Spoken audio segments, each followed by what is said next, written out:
of owning a cafe and other heroic deeds by the Beware the Tristero, chapter 163, Desperate Measures. Watching as Meteor tore his cape off within the cool aerated corridor they'd assembled in. Oh, you're quite cute, you know. Who are you? Now, my name's Toga. Toga Himiko. Are you blushing? You like what you see? Aw, no, don't back away. Come closer. I want to know what your blood smells and tastes like. And passed it to one of Jin's clones. Toshinori felt numb. Exhausted, powerless. Son, you guys are heroes. Kai-san said that it's people like you that make the lives of people like me so difficult. But, you know, he wants to take away my quirk. He wants to take all of them away. So that doesn't mean I couldn't live how I want to anyway, right?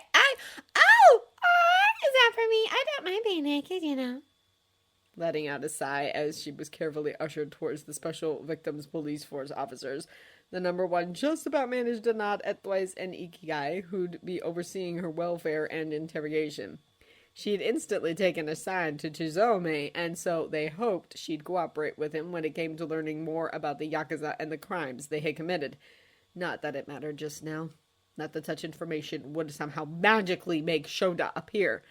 Not that it'd bring the bastards who'd fled the scene 20 minutes before they got there back to this place. Their forces had somehow been alerted by whichever thugs were keeping tabs on them. Well, that was according to Toga, anyway. Seeing the mania in her eyes, listening to the high-pitched, delighted laughter she let out as Thwaice's clone snagged the knife off of her earlier, and how she kept talking about Papa-san being so good with Eri-chan, how great it was that he didn't care about the child being a monster just like her. A monster capable of killing with just a touch. God. Hey, can we have a word, in private? Blinking out of his thoughts amidst this veritable sea of investigators and pros, Toshinori regarded his nephews and nodded. Then, with Spinner quietly promising to ensure they weren't interrupted, he walked with them back into the clinic. They'd found Toga in, his shoulders slumping a little more away from the prying eyes of the police officers he didn't personally know. Gee-san, we need help, with this. Swallowing thickly, he watched as Tomura reached into his hoodie's pocket and retrieved his phone. Just hear us out, Dad, mate. Dabi got in, his hair briefly igniting before he calmed himself, his voice raw with emotion and distress. He can do what none of us can. Boys. He breathed, his eyes widening in understanding before they narrowed in shock. That we can't, he breathed. But what choice do we have? The flame quirk user cut in, his hands clenching into fists. We've done things your way. We've tried everything, he reasoned. He couldn't argue with that, could he? How much longer can Sho wait? He's fuck knows where with a psychopath trying to destroy quirks and start some kind of fucking, Yakuza uprising or something, right? He spat. Yes, and on his watch, in his hometown, right under his goddamn nose. Not that he'd been home as often as he should. He'd been such a fool, such a useless, bloody fool for prioritizing his legacy over... That girl Toga, she said as much herself. Well, she was raving about Sho being fucking helpless, and I can't take this anymore. He all but growled. We need to get him back. We have to do something before he's... Okay. He's gone forever. What? The youth stopped, his form bulking, beside his slightly younger husband, the pair of them blinking at him bewilderedly. Did you just... I don't like it, he clarified, his bare hands clenching. And this breaks every rule I've ever committed myself to. It'll mean crossing a line that I can't ever come back from, but You're right, he admitted, his teeth gritting as he gestured for the device his newly tearful nephew offered. For sure, I'd do anything, even this. Wandering upon the freshly polished, highly varnished oaken floors of his grand plantation-styled stately home's ground floor level, Shigenaki Yuta hummed pleasantly before letting out a puff of smoke from the truly exquisite cigar he was enjoying. It was such a shame, he lamented, that David didn't appreciate such things. However, whilst he listened to the soft thud of his Italian leather shoes padding upon the glistening wood, his crimson eyes strayed to various paintings and family photographs, whilst he expelled a contented sigh. For this was the life, wasn't it? The peoples who'd flocked to him were settled into various townships that were mostly self-sustaining. The scientists were thriving now that they were no longer bound by outdated ethics and morals based on teachings and practices from over 3,000 years ago. The locals, the natives, were no longer warring with them since he'd forcefully tightened their country's borders after sending out a warning or two. And now the people were doing what humanity was famed for. They were using their talents and skills to make things. Artists and musicians were coming to the fore, new architecture was taking shape, dinosaurs were being cowed and domesticated, their muscle-bound forms helping to farm and cultivate the jungle for its bounteous foods, medicines, and structural materials, without depleting them, thanks to the free, unrestricted use of quirks that replenished and restored what was taken. And to think that naysayers had believed this land built for convicts and the strong wouldn't survive a month! Hell, New Eden was flourishing in a way that the civilized world could only dream about, wasn't it? There's still the matter of new blood, though, isn't there? He thought as he came to stand by a photographic collage consisting of his dear Shota's ever-growing brood. For right now, it wasn't so much of a problem. The majority of the men here were relatively young, healthy, and strong. However, this wouldn't be much of a legacy, much of an actual country without children being born here, would it? Trying to convince people capable of carrying and bearing children to migrate and live here was one thing. However, since so many countries were still wary of him and his intentions, they wouldn't send their orphans to him either. But still, given a little more time, he was sure that he could make New Eden a more attractive prospect to the new generation, and with a little advice from his favorite source, well, he bzz, bzz, bzz. Blinking, he fished his Shield Industries phone out of the Brioni Vanquish suit pants he wore, and hummed at his former protege's number flashing across the lock screen, depicting himself and David celebrating dear Melissa's birthday at the Noronego last year amongst those wonderful friends of hers. "Oh? Tomra, my boy, what an unexpected pleasure," he grinned. "And how are you and that fiery husband of yours, Shigaraki." Feeling his brows lift at the unexpected voice, the man who held the soul of his little brother sounded off. Usually when they dealt with each other, Yagi Aizawa Toshinori was all strained smiles, gritted out platitudes, and forced cheer. When he wasn't disgruntled, bewildered, or just plain angry, of course. "Yagi?" he queried before taking a long, creamy drag from the Cuban cigar he held. "Checking up to see that my former ward and I aren't colluding, are you? How unlike you to be so underhanded as to pilfer his phone." "You're on loudspeaker, Ji-san." Letting out a partial grunt of surprise, the leader of New Eden felt his head cocked to the side.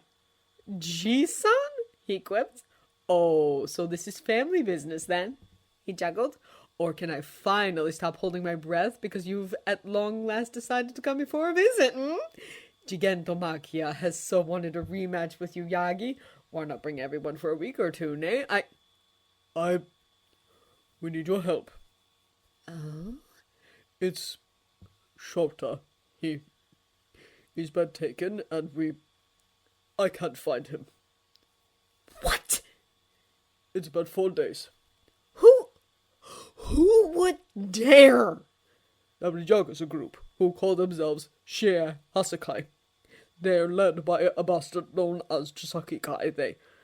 We have 2 of their group in police custody, but they're refusing to cooperate." "Where are they now?" "We have no idea where they are. They have a child with them, and maybe other hostages too. You do understand what you're asking for, don't you, Toshinori?" he breathed. At the static whispering across the line, the quiet shuffling of cloth and shifting of stance, The agonizing silence, peppered with dread, which signaled the straight-laced, law-abiding prose wrestle against the better judgment he thought he had, should have been more delicious than it was. Shouta being missing, being harmed, was enough to sour anything, even this long-desired victory. You'll remember that I'm a greedy, covetous old man, after all. I don't play by your rules. I won't, he murmured darkly, an insidious aura smoking out around him. This will not be a clean thing that I do. Remember that, he warned. And knowing all of this, you'll accept my terms? You'll not get in my way, 1 beat. 2. I want us to do this together.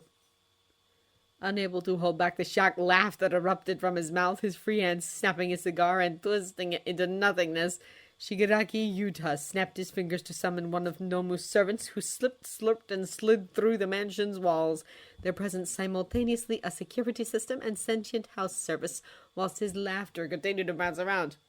You and I working together? He snickered, his head shaking ruefully. Very well then, he agreed, a smirk tilting his lips. I'll be the Noroneko in 10 minutes. A total of 70 tunnels had had to be compromised. The majority of his lab equipment, his precious research, had been successfully moved. His boss was still stable, the monitors safeguarding his well-being, flashing up that his vitals were as they should be, his form no worse for them hastily fleeing the area. He'd made 2 bullets. 2 perfect, potentially fully functioning bullets. Bullets who, after a test run, would become the blueprint of the future. A future that'd see the restoration of the Yakuza, of guns of honor-based fighting, where skill and sheer bloody determination would ensure the footholds of the strong, of those worthy to rule this land. People like his boss, who was here, his body in peaceful, restful slumber, his head no doubt filled with dreams about the day he could truly be the head of their family, as he should be. How long has he been like this? Inclining his head towards his truly captive audience, Chisaki Kai hummed. A year or so, he replied with a mild shrug, his golden eyes moving from the sleeper to the man who'd spoken to him, his tone demure as Eri shuffled uncomfortably under his scrutiny. She'd acclimatized to the facilities in Hokkaido, he was sure. She'd be less afraid when her grandfather was freed, when she saw how happy all of her sacrifices had made him. And you did this to him. Snorting, the brunette glared at him. It's for his own good. The other cut in through a scowl. His body sat stiffly upon a futon that he and the girl shared, their bodies interlaced with threads of the wall itself. Chisaki, listen to yourself, he urged, his wet hair crimping as it dried. Would you choose to be locked in your own body for... Would you? He challenged, his temper flaring. You're not here to challenge my authority or question my methods, he reminded hotly. Don't think yourself so useful to me. Eri can be contained by my means alone, he stated. Your blood is all I actually need from you. No, Chisaki. You need a lot more than that. The raven-haired rookie repeated, his voice annoyingly calm, his composure steady. Too steady for someone in his position.